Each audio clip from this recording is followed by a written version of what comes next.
ನಿಮಗೆ ಗೊತ್ತುಂಟಾ, ನಾವು ದುಡ್ಡು ಮಾಡುವ ಎಂತ ತಪ್ಪಿಲ್ಲ, ನಮಗೆ ಯಾವಾಗ ದುಡ್ಡು ನಾವು ಬೇಡ ಅಂತ ಹೇಳಲ್ಲ.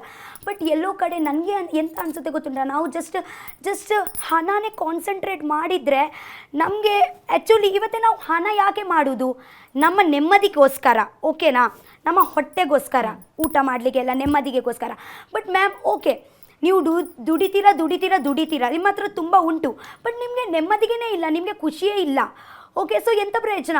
ನಾವು ಸ್ವಲ್ಪ ಅರ್ನ್ ಮಾಡ್ಬೋದು, ಸ್ವಲ್ಪ ಅರ್ನ್ ಮಾಡಬೇಕು, ಸ್ವಲ್ಪ ಎಂಜಾಯ್ ಮಾಡಬೇಕು, ಓಕೆನಾ.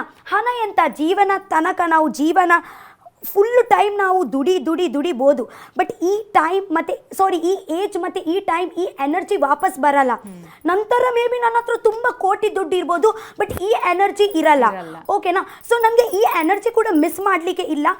ಮತ್ತು ನನಗೆ ಎಷ್ಟು ದುಡ್ಡು ಬೇಕು ಅಷ್ಟು ನಾನು ದುಡಿತೀನಿ, ಓಕೆನಾ. ನನಗೆ ಗೊತ್ತಿರುತ್ತೆ, ನನಗೆ ಇವತ್ತು ಇಷ್ಟು ಆಗಬೇಕು, ಆಗುವ ತನಕ ನಾನು ನಿಲ್ಲಿಸಲ್ಲ, ಮಾಡ್ತೀನಿ, ಮಾಡಿ ನನಗೆ ಓಕೆ ಇಷ್ಟು ಸಾಕು ನನ್ನ ಇವತ್ತೇ ಇದೆ. ಮತ್ತು ನನಗೆ ಈಗ ಅಂದರೆ ಸೇವಿಂಗ್ಸ್ ಅದೇ ಎಲ್ಲ ನನ್ನ ತಲೆಯಲ್ಲಿ ಇಲ್ಲ. ಬಿಕಾಸ್ ನಾನು ಎಂತ ಅಂದರೆ ನಾಳೆದು ಎಂತ ಜಾಸ್ತಿ ವಿಚಾರ ಮಾಡಲ್ಲ. ನನಗೆ ಟುಡೇ ಬದುಕ್ತೀನಿ, ಜೀವಿಸ್ತೀನಿ. ಸೊ ಇವಾಗ ಓಕೆ ಆಯ್ತಲ್ವ, ಇಷ್ಟು ಇವಾಗ ನಾನು ಅದೇ ಇದೇ ಮಾಡ್ತೀನಿ, ಜೀವಿಸ್ತೀನಿ, ಎಂಜಾಯ್ ಮಾಡ್ತೀನಿ.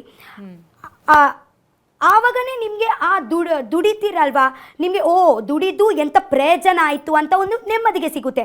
ಇಲ್ಲಾಂದರೆ ಜಸ್ಟ್ ದುಡಿದ್ರೆ ನಿಮಗೆ ಎಲ್ಲೋ ಕಡೆ ನೀವು ಸ್ಯಾಟಿಸ್ಫೈ ಆಗಲ್ಲ, ನಿಮಗೆ ನೆಮ್ಮದಿಗೆ ಸಿಗಲ್ಲ ನಿಮ್ಮ ಲೈಫಲ್ಲಿ. ಯಾಕೆ ನಾನು ಯಾವಾಗ ಮಲಗುವ ಮುಂಚೆ ನಾನು ಫುಲ್ ಡೇಗೆ ಎಂತ ಮಾಡಿದ್ದೀನಿ ಅಂದರೆ ನಾನು ಒಂದು ಸತಿ ರಿಕಾಲ್ ಮಾಡ್ತೀನಿ. ಆ ರಿಕಾಲಲ್ಲಿ ನಿಮ್ಮ ಮುಖದಲ್ಲಿ ಸ್ಮೈಲ್ ಬಂದರೆ ಓಕೆ, ಇದೆ ನೀವು ಟುಡೇ ಜೀವಿಸಿದ್ದೀರಾ ಅಂತ ಅರ್ಥ, ನಿಮ್ಮ ಜೀವನ ಸಾರ್ಥಕ ಅಂತಾರಲ್ಲ ಅರ್ಥ ಹಾಗೆ.